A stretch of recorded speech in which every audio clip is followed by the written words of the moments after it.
আগের দিন জিহাদিরা মা কালীর মাথা ভাঙলো, হিন্দুরা প্রতিবাদ করলো। কোটেশ্বর রাওর নেতৃত্বে, যিনি বাঁকুড়ার এসপি ছিলেন, বাঁকুড়া, পুরুলিয়া, আসানসোলে লালার নেতৃত্বে, বিনয় মিশ্রের নেতৃত্বে যে কয়লা সিন্ডিকেট চলেছে, লুট চলেছে, তারও অন্যতম বেনিফিশিয়ারি নাম হলো আইপিএস কোটেশ্বর রাও। তিনি 500 পুলিশ নিয়ে গিয়ে মা কালীকে ফিগার ভেঙে দিলেন। শুধু তাই নয়, গত পরশুদিন কৃষ্ণনগরে লাইন করে সরস্বতী মূর্তি ভাঙা হয়েছে। তার আগের দিন পূর্ব মেদিনীপুরের মহিষাদলে 5টি সরস্বতী মায়ের মূর্তি ভাঙা হয়েছে। এ কোন রাজ্যে আপনারা আছেন? আপনাদের সবাইকে ঐক্যবদ্ধ হয়ে এই সরকারকে পরিবর্তন করতে হবে। শুধু নিজেদের অস্তিত্ব রক্ষার জন্য নয়, নিজেদের ভালোর জন্য। আজকে 15 বছরের রাজত্বে আপনারা কি পেয়েছেন হিসাব করার সময় এসেছে। 20টা বিজেপি শাসিত রাজ্যে মানুষ কি পাচ্ছে? কেন্দ্রের নরেন্দ্র মোদীজির নেতৃত্বে এনডিএ সরকার মানুষকে কি দিচ্ছে? বিচার বিশ্লেষণের সময় এসেছে। একটার পর একটা কথা যদি আপনাদের বলি, মোদীজি দেশে 82 কোটি লোককে প্রধানমন্ত্রী অন্ন সুরক্ষা যোজনাতে মাথা পিছু 5 কেজি করে চাল অথবা গম দিচ্ছেন। আপনি বলুন কেন গম দেওয়া হয় না, কেন আটা দেওয়া হয়? আটা তো আমরা চাই না, গোটা দেশে গম দেওয়া হয়। এই ভালো আটাগুলো, ভারত সরকারের ভালো গমগুলো বাংলাদেশে পাচার করে দেওয়া হয়। পোকা গমগুলোকে পেশাই করে প্যাকেটে ঢুকিয়ে ওই আটা দেয়। ওই আটা গবাদি পশুও মুখে দেয় না। একদিকে মোদীজি 7 কোটি মানুষকে রেশন পাঠাচ্ছেন, আর তৃণমূল এখানে জ্যোতিপ্রিয় নেতৃত্বে আজকে 10,000 কোটি টাকা রেশন কেলেঙ্কারি করছে। শাহজাহান বাকিবুর রহমানের নেতৃত্বে ভালো গম বাংলাদেশে পাচার করছে। নরেন্দ্র মোদীজি দেশে 14 কোটি শৌচালয় নির্মাণ করেছেন। এই রাজ্যে তার রাজধর্ম পালন করে 72 লক্ষ শৌচালয় নিয়েছেন। কে কে পেয়েছেন? কেউ পেয়েছেন? কেউ পাননি। মাথা পিছু 12,000 টাকা করে দিয়েছিলেন। তৃণমূল কংগ্রেস লুট করে নিয়ে চলে গেছে। বলে বড় বড় কথা, বলে আমরা বাড়ি আটকে রেখেছি। আরে আপনারা তালিকা প্রকাশ করুন।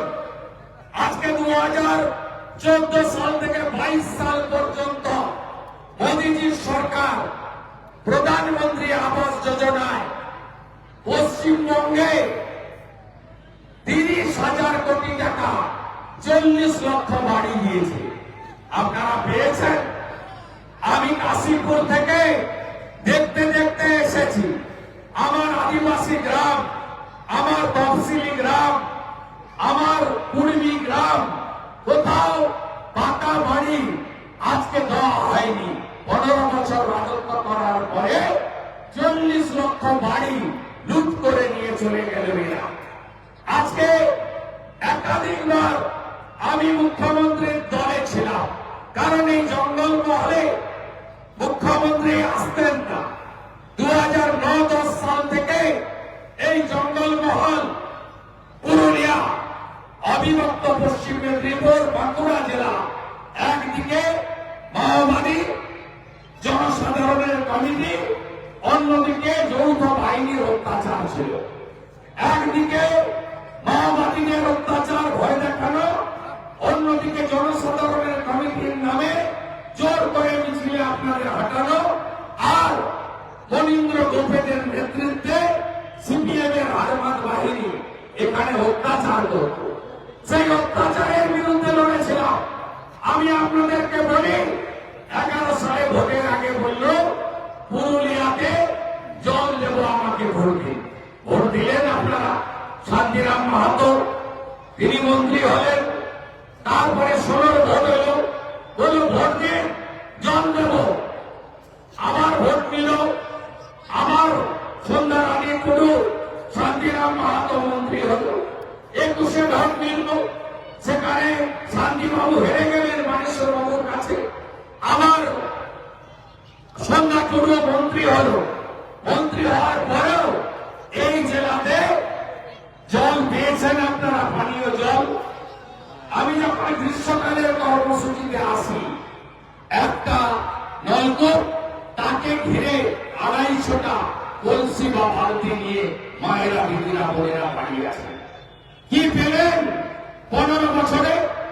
বলেছিল দামোদর থেকে জল তুলব, সেই জলকে পিউরিফাইড করব, নলে জল পাঠাবো, পুরো আসানসোল জোন, পুরুলিয়া, বাঁকুড়া, আমি সব বাড়িতে জল পাঠিয়ে দেব। কিন্তু আপনারা 15 বছরে পাননি। মোদীজি তিনি প্রথম থেকে মায়েদের কথা ভাবেন।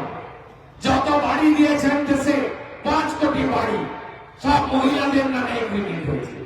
নরেন্দ্র মোদীজি 11 কোটি মহিলাকে উজালার গ্যাস দিয়েছেন। বাজারের গ্যাস থেকে 400 টাকা কমের gas, connection free, stock free.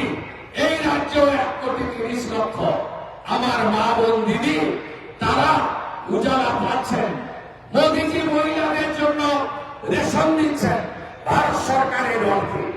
Narendra মোদীজি শৌচালয়ে নির্মাণের কাজ করেছিলেন মহিলাদের লজ্জা নিবারণের জন্য। আজকে নরেন্দ্র মোদীজি জল জীবন মিশনে আনলেন, যে নলে জল দেব, আমার মা বোনেরা নলে জল পাবে বাড়িতে বাড়িতে। মাথা পিছু 70 লিটার জল। কত টাকা পশ্চিমবঙ্গ পেল? 8,000 কোটি টাকা। গোটা পুরুলিয়া জেলায় একটা গ্রামের নাম বন্ধু বলুন তো, যে গ্রামে জল এসেছে নলে? পারবেন বলতে?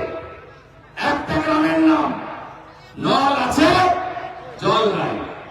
নল আছে, নল আছে, নল আছে, নল আছে, জল নাই। এই তো অবস্থা।